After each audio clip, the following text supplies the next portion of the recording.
Bonjour, aujourd'hui je voudrais vous parler d'une grande figure de l'histoire de l'Afrique du Nord en général et de l'Algérie en particulier, le roi de Mauritanie, Juba II.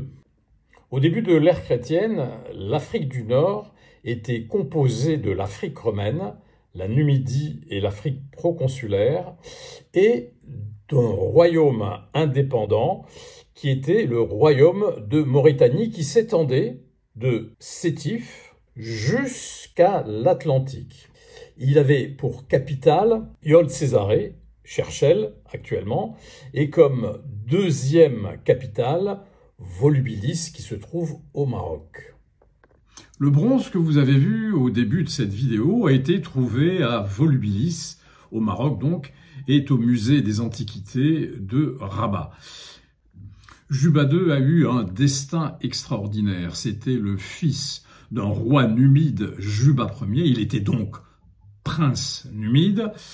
Et son père a été battu par Jules César à la bataille de Thapsus. Et après cette bataille, il s'est suicidé. Et son fils a été emmené à Rome par Jules César. Il a été élevé à Rome et il a su s'attirer l'amitié des dirigeants romains et notamment d'Auguste. Auguste l'a mis à la tête du royaume de Mauritanie qui s'étendait donc de Sétif jusqu'à l'Atlantique. Alors Juba II était un homme extraordinaire, c'est-à-dire qu'il a gouverné de façon parfaite son royaume. Près de 50 années de paix, de développement urbain avec création de villes, embellissement de villes. Et il y avait dans le royaume une activité culturelle impressionnante. Et d'ailleurs, au musée de Cherchell, vous pouvez voir une quantité impressionnante de statues de très grande qualité. Juba II n'était pas seulement un passionné de culture, mais aussi un grand scientifique. Il a écrit plusieurs livres, notamment sur la géographie, sur la botanique, la linguistique. Donc c'était vraiment un très grand homme, un homme de culture doublé d'un sens politique aigu.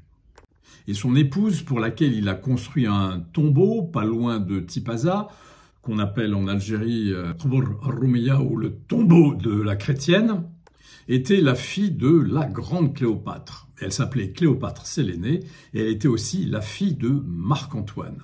Juba II et Cléopâtre Sélénée ont eu un fils, Ptolémée. Son prénom a été donné en référence à la dynastie ptolémaïque qui a régné sur l'Égypte pendant plusieurs siècles. Ptolémée avait donc une ascendance prestigieuse. Son père était un roi numide. Sa mère était la descendante des Ptolémées, sa grand-mère Cléopâtre la Grande et son grand-père Marc-Antoine. Et il était le cousin germain de l'empereur romain Caligula qui l'a fait assassiner à Lyon. Voici donc très brièvement résumé une part de l'histoire algérienne, une part de l'histoire de l'Afrique du Nord. Malheureusement, le temps est limité. Je vous remercie de m'avoir écouté. À très bientôt.